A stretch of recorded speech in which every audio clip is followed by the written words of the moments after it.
everybody.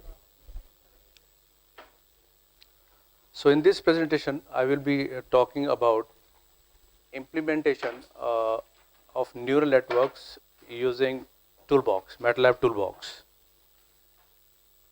The content of the presentation is on the similar lines like what you saw yesterday. So first, I will be discussing about this back propagation neural network algorithm. Then I will take one very simple example. Then I will implement it using MATLAB Toolbox, and then I will be talking about a case study which I performed in the past. So takeaway from this session is, after attending this session, you should be able to create your own neural network models for your applications. So what is artificial neural network? So basically it is a biologically inspired computational modeling technique. So scientists try to mimic, they try to predict what is happening inside human brain. So, and they assume that such kind of complex network is there. And the dots which you see, they say it is a neuron, and neurons are connected with each other. And this is simply a perception. Just they try to mimic. They try to assume this might be happening inside the human brain, which is very difficult to predict what actually goes inside that. So inspired by this design, they are creating this algorithm.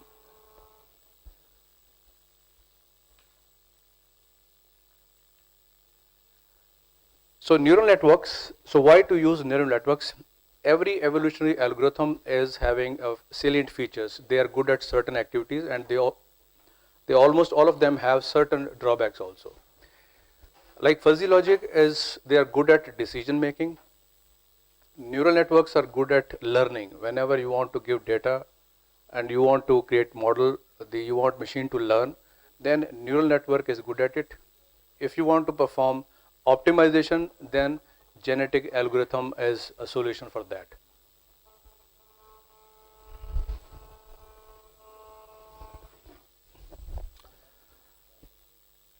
So the good part is, in neural networks, they are best whenever you have huge data, lot of data, and you want to make a machine learn.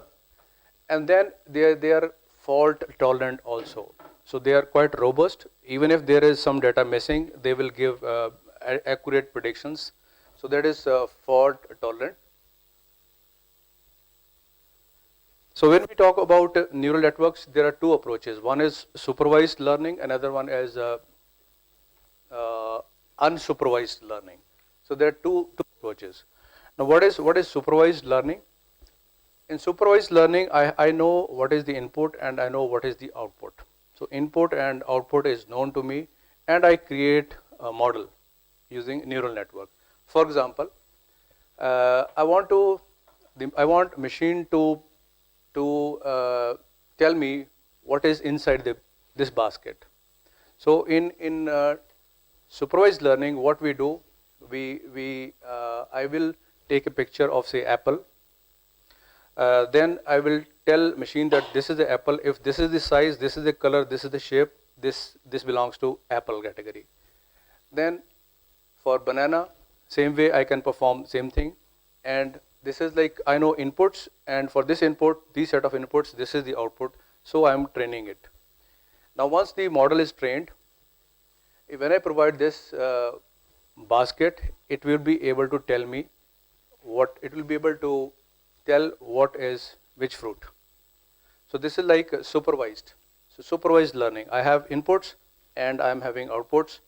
So mapping of input and output is done using neural network, supervised learning. Second is unsupervised learning.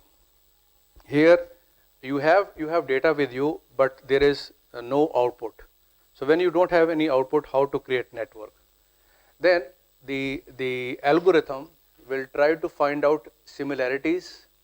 What are the similarities here, and what are the differences? Accordingly, they will categorize. They'll put in two categories. For example, so I give this picture to machine. Machine will find out, so something having 4 projections, say 4 legs. So anything which is having 4 legs, So all of these have 4 legs. So one set you have. If I put a picture of a person here, human being here, so it is different from these. So it can be easily recognized that something is different. So that is the meaning of similarities, patterns, and differences. So unsupervised learning. Coming to back propagation neural network algorithm, this belongs to which category? This belongs to the first category, supervised learning. I have input and I am also having outputs. I am having inputs and outputs. Now I have to create a network. So the structure looks like this. So here, this is the first layer which is having inputs. Middle layer is hidden layer, and the third is output layer. So you have input layer, hidden layer, and the output layer. So first layer, hidden layer, and the output layer. So back propagation, it is an iterative process. For this, creating such kind of models, you should have data set with you, huge data. You should have inputs, and I should also have the outputs. Then only you will be able to apply back propagation neural network. Now these nodes, they are represented, they are called here neurons, because it is inspired by human brain. So these are called neurons, all nodes. Now here, suppose this is my input, talking about a mechanical domain or machining. So this could be speed, feed, depth of cut, my 3 inputs. The outputs could be cutting forces, tool wear, vibration, so on and so forth. Now this is my input. I give input. From this neuron, there is a network. Some data, some part of this input will go to hidden layer, some part will go here, some part of this input will go here to the second neuron in the hidden layer, some part will go here, and some part will go here. So this part which is moving from here to here, it is going with certain weight. So some input here, it will go from here to here with certain weight. What are weight and what are other things we will be discussing shortly. For the time being, input, I give input here. This input will be distributed to this using certain weight. So here you have 100%, some portion goes here, some portion goes here, some portion goes here, and some portion goes here. Exactly same thing happens here. The output from here goes to the next neuron in the form of a weight. So you have a weight here. Some portion will go here, some here, and some here. So from one layer to second layer, you have weights, and in this layer, in this hidden layer, you have a bias.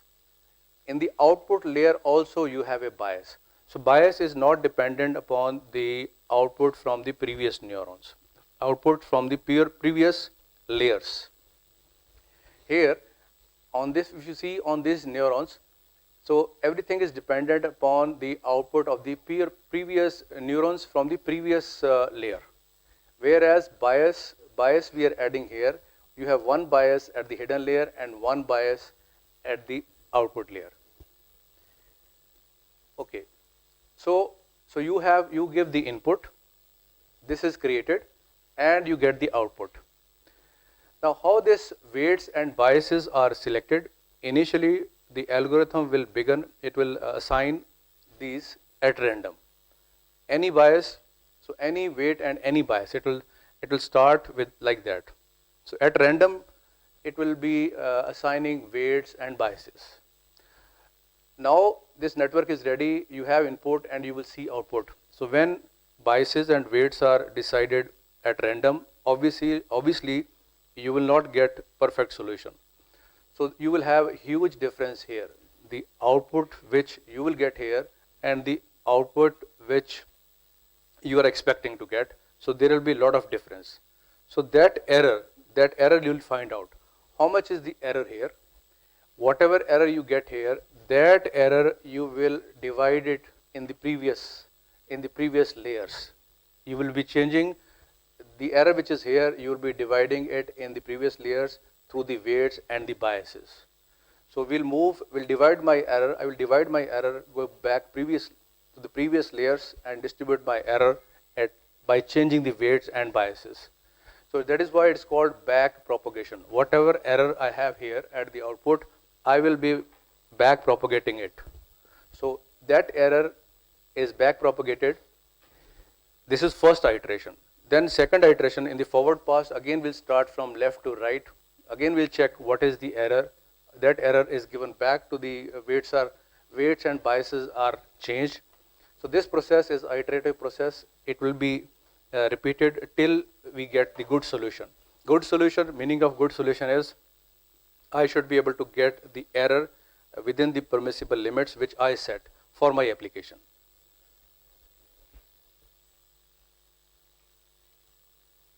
So algorithm.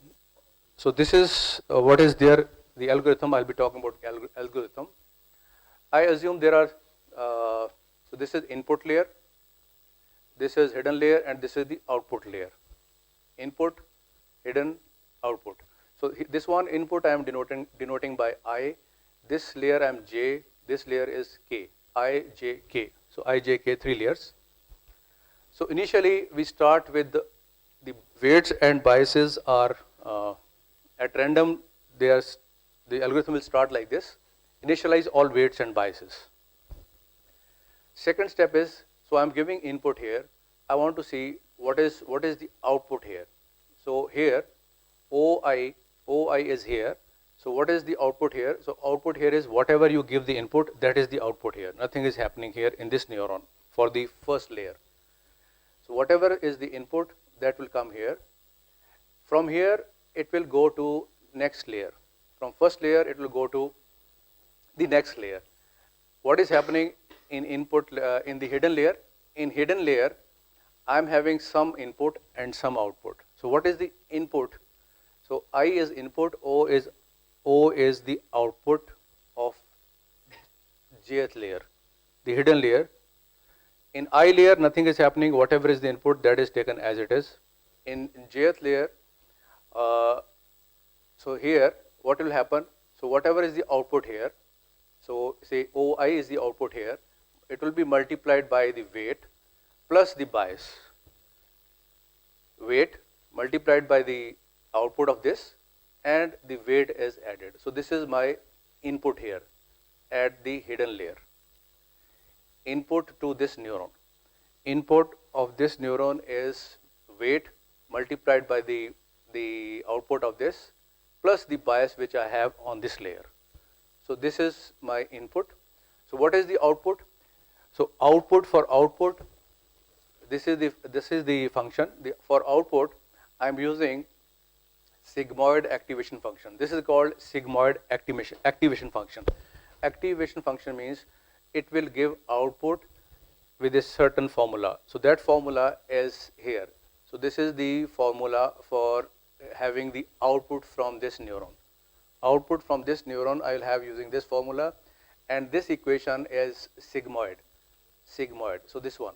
So you can have many different types of activation functions, but to be moderator, if you compare it with this one, here you are going from 0 to 1 abruptly.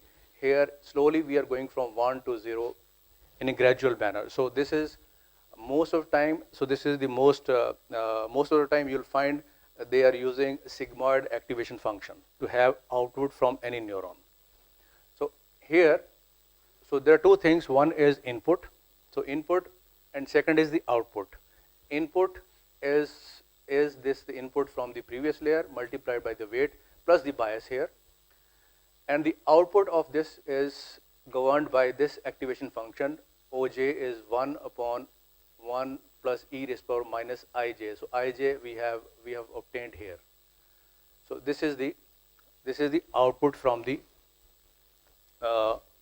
this neuron, output from this neuron. Exactly same thing is happening at the output layer. So output layer will have input. The output, this one, what is the input here? I say it is input here is dependent upon this one, the output which I get here, output from here, output of J. multiplied by the weight which I have here plus the bias which I have. To have the output from here, again we are using same activation function, sigmoid activation function.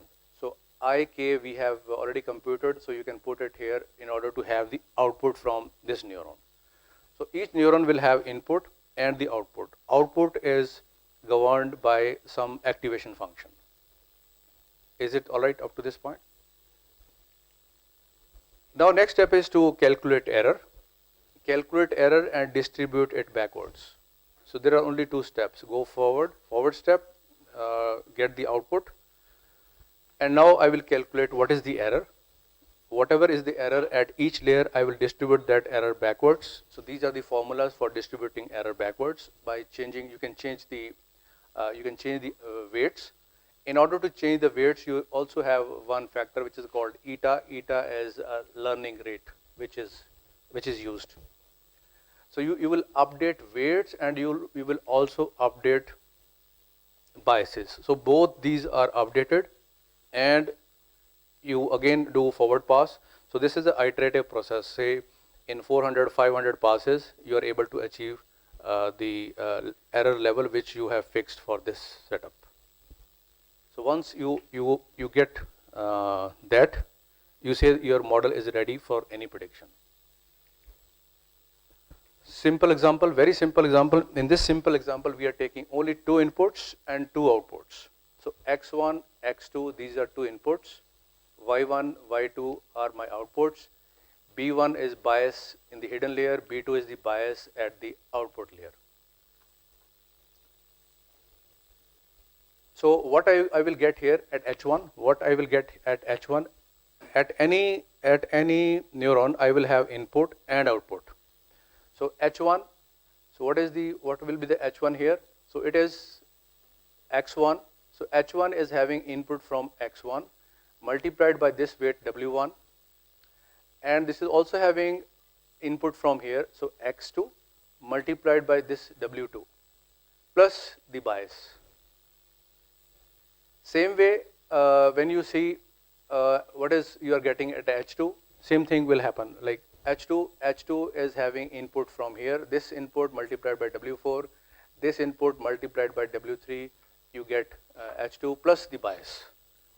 Now in order to have output from here, so you require activation function which is sigmoid, and this is the equation for that. So h1 you have calculated, and now you will place h1 here, so you get the output. So now it's I'm taking the values. So input x1 is 0.05, x2 is 0.10, and this is the target 0.1, p2 0.99. Input and output is known to me, so this is known. Rest everything is, so first step is to initialize the weights and biases, which is done at random. So at randomly any value is taken. Biases are selected b1, b2. These are the weights. At random weights are selected. Now using those equations, using these equations, we are finding out h1. Using activation function, we are finding out the output here. So output of h1 is obtained. Similarly, output of h2 is obtained. Now we want to calculate y1 and y2. Again, the formulas are same. The y1 will have input and the output. So input of y1 is dependent upon the output of h1 multiplied by w5, which is here, and it is also having the output of h2 multiplied by w6 plus the bias which you have here, b2. So using this, and you know the values, so you put it here, you get y1. On the similar lines, yes, so this is input. In order to have output from y1, you need activation function, which is sigmoid. So you use it, you get this value. On the similar lines, you will calculate y2. So y1, y2 is calculated in the forward pass. Now it is time to calculate error and propagate it backwards. So for calculation of error, so we are using this formula. So target I know, and output. So target and output, difference between target what is expected and what actually I am getting. So that I know. Now here E total means total error. E total means error here and error here. So that is why target is known. This is my target, and what actually I am getting. So output of Y1. Similarly, so it is one. So it is half, like E1 error 1. Error 1 is here. Error 2 is here. Okay, two errors. Okay. So we are joining them. Total error is error here and the error here. So that error we calculate. Okay. So these values we have calculated in the previous slide. Target, I know what is the target. So whatever is the difference, from there I will calculate total error. Is it okay? Now for updating weights, I have to update the weights. In order to update weight, so I want to update the weight at W5. So in order to update this weight, I will be using partial derivatives. Error at W5, this is the total error, del E by del W5. So this is the total error with respect to, I have to find out here what is the error. Total error is here, so I have to distribute. So there are number of, so I have to distribute it everywhere, W5, W7, W6. So I have to distribute that error. In order to distribute it, so you will distribute using this equation, using partial derivatives. And when you see this partial derivative, this is my total error is here. In this total error, there is no W5. So you don't have any W5 here. So you cannot perform derivation. So you cannot perform derivative. So what you do, when you cannot, you don't have in this E, you don't have W5. So what you will do? So you will split it in multiple terms like this. Okay. So you split it in 3 terms like this. So here I am having in Y1 I have W5. In Y1 I have W5. Okay. So when you put all these 3 terms, so this will be cutting with this will be cutting with this. So actually you can do like this. So you are splitting in multiple terms. This you know how to do it. So from here, so now you will calculate each term. This term you will calculate this term, you will calculate this term. And then once you have calculated each of these terms, then you finally put it together, and this is the total error which with respect to partial derivative of total error with respect to W5. This is the error which you get, okay, here, which I will be putting. I want to change the weight. The goal is I want to change the weight. For changing, I want to update the weight, and this is the formula W5. W5 is the initial weight minus eta into the partial derivative of the total error with respect to W5. Eta is the learning rate. You can have value from 0 to 1. For the time being, I am taking 0.5. So when you place it here, and this is your updated weight now. So now for the second pass, for the second iteration, this will be my updated weight. On the similar lines, you will calculate weights for W6, W7, W8.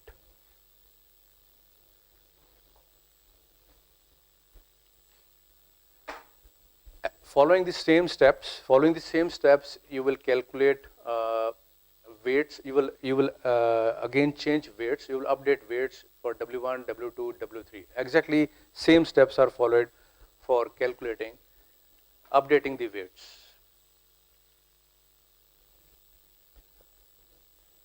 Okay, so this is the iterative process. In one pass, go back, change the things, again second pass. So number of passes. Still, when you stop, you can stop. You can, like yesterday, professor was talking that you can stop when your network converges to a certain level. You can either fix number of iterations, or you can fix error level. That if this is the error level is up to this point, it is acceptable. So I can use this model for my application. So next step is to implement it on MATLAB using Toolbox. Of course, the best technique is to use programs. Ultimately, here also you will see that we will be coming up to the programming. How many of you have used neural networks using this Toolbox? How many of you? Okay. So what you do? So you open MATLAB. So here for in this modeling, if you see what you are giving input and output. That's it. Nothing is required. All these models are data-driven models. You cannot enter your equations into it. So it is simply mapping of input and output. You cannot write your own equations into it. Okay. So in order to give input, so what I can do, you can give input like this. So input is a variable. On the command line itself, you can write the variables in square parentheses. Whatever you write in square parentheses, it is like a matrix. It is like a matrix. Same way, this is the output. This also you can write like this. Or in MATLAB, you have a feature, you can take values directly from Excel also. You can import all those here with just one command. It will read all those files. Now you start and start neural network start. So you enter this, you come to this first slide, and from here you select fitting tool. You will get this on screen. So I will give a demonstration also, but it is not a live demonstration. I have recorded it. I try to be on the safer side. Okay, so this is the slide you get. So you here click next. So you come here next. So here it will ask you input and output. So input, the input variable, you have created input variable and you had created output variables. So here those variables will appear. They will be in memory. So when you click here, so you can load input. You click here, you will load your target, and then click on next. So when you go on next, here automatically whatever data it is there, it will be distributing that data in this form, say 70%, 15%, 15%. This is by default. You can change those values. Yesterday somebody was saying, like, you can change these values and you can try. It is possible. You can change the percentage here for training, validation and testing. So there are 3 data sets. Okay, so once you go through this, press next, come here next. It will ask number of neurons that you want to have in hidden layer, number of neurons. And then 10 is by default. You can change this value. Then press next. Here you will be training your model. Once you train that model, you can you can see the errors. So how your model is behaving to the data which you have provided to the system. So here you can see. So this is happening. This is what is happening with my training data. This is what is happening with my testing. This is what is happening with my validation data. And this is overall. So overall, it appears to be a good fit. Whereas for testing, so there are two separate lines. So it is not that good a fit. So what do I do? So I will go back. I will go back and I will go back and I will change number of neurons. Change number of neurons, again retrain it. So you will do this process number of times till you get the accuracy which you desire. Or if this doesn't work, then the next step is, so you require more data. So all these models are data driven models. So the more the data, more accurate your model is. A case study which I did in past. So here, so we try to estimation of cutting forces and surface roughness during machining operation. So here we have input parameters are approach angle, speed, feed, depth of cut, and the output is cutting forces and surface roughness. Cutting forces and surface roughness. So we are doing experiments, have huge data with you, create a model, and then your model is ready to predict any real situation. So then we can compare what is happening. Now here, here we tried some optimization. So optimization, what I did, here, number of neurons, we played with the number of neurons. If I increase or decrease the number of neurons, so what happens? So initially I started with say 10 number of neurons, 10 number of neurons. Then what I did, initially I put 10 number of neurons and trained it and tested it. And when I performed training, the goal was, I also found how much time it is taking when it is 10 neurons and what accuracy I am getting. Accuracy and time, error and time. So how much is the error when there are 10 neurons, how much time it is taking for my model, for training. Then I increased it to 15, 20, 25, so I went up to 50. Trained it and found how much time it takes and how much is the error. Then I optimized it. For optimization, what condition we imposed, that within this range from 10 neurons to 50 neurons, and also number of epochs 100 to 500, when you get the best solution. What is the best solution? So from there we get the structure which we get is optimized structure. Otherwise, deciding number of neurons, it is an iterative process. So there has to be some method for optimizing the structure. So this is what we did for optimizing the structure in the number of neurons in the hidden layer. Number of its iteration, basically here it is called iterations, number of iterations. So this was a case study, and it was published in Journal of Intelligent Manufacturing in 2008.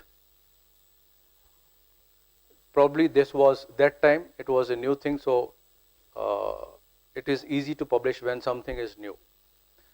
Whenever you are publishing something, say if I publish something today, in a span of 2 years, it becomes almost obsolete. Okay, but it doesn't mean that what I'm doing now is irrelevant. In 2 years, my knowledge expands. I go further. Even if I read my own articles, I'll feel that I should have done this, I should have done this. So my knowledge expands. So this is how we all progress. So it was relevant at that point of time, still relevant. So thanks. Thank you very much. Any question you have, you can ask. Otherwise, I will show you how to demonstrate there. First, let me demonstrate. I'll play a video.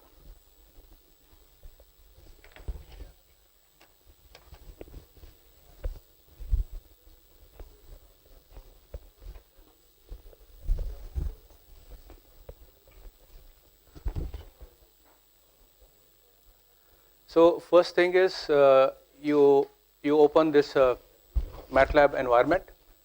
So here give inputs. So give input in a matrix form. So I am using square brackets. If you want to give matrix, so you'll use square brackets.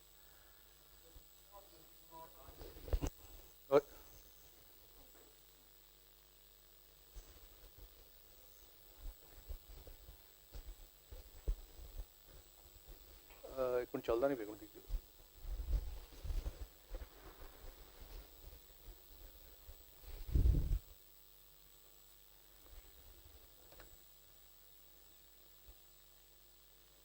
Video वाला video screen तो नहीं आ रहा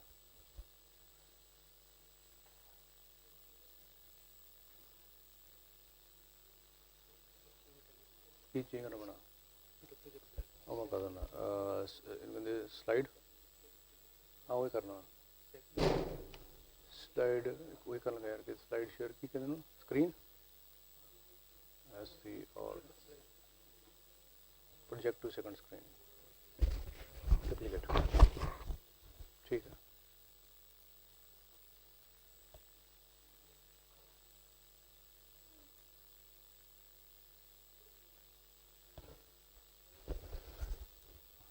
is it visible? बंद हो गया.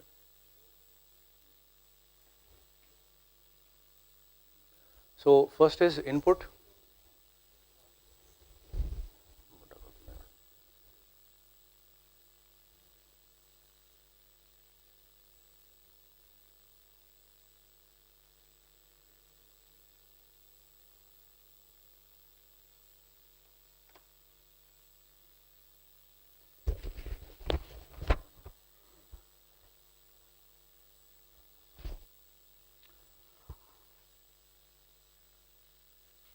So first I will give input.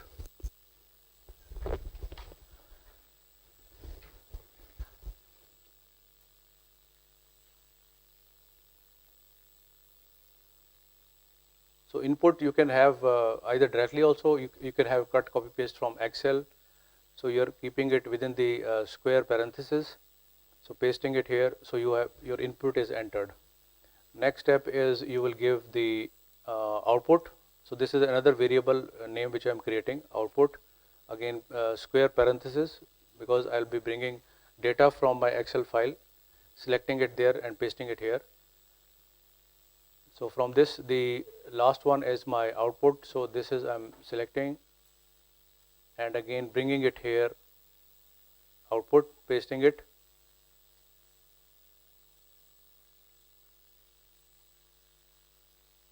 So now my input and output is in place.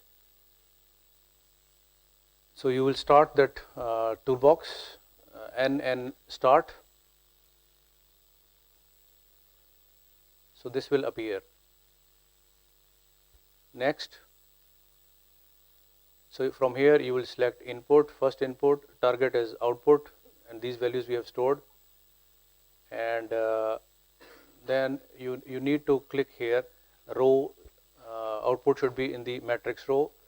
So here that training data 30%, 15% and 15%. Validation and training data you can change.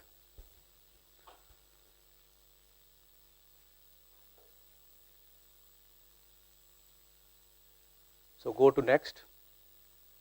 This is your structure now. So here you can see number of hidden neurons. Neurons in the hidden layer, train it.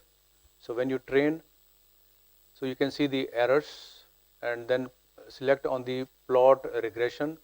Yeah, you can see the errors. After that you can select on the plot regression.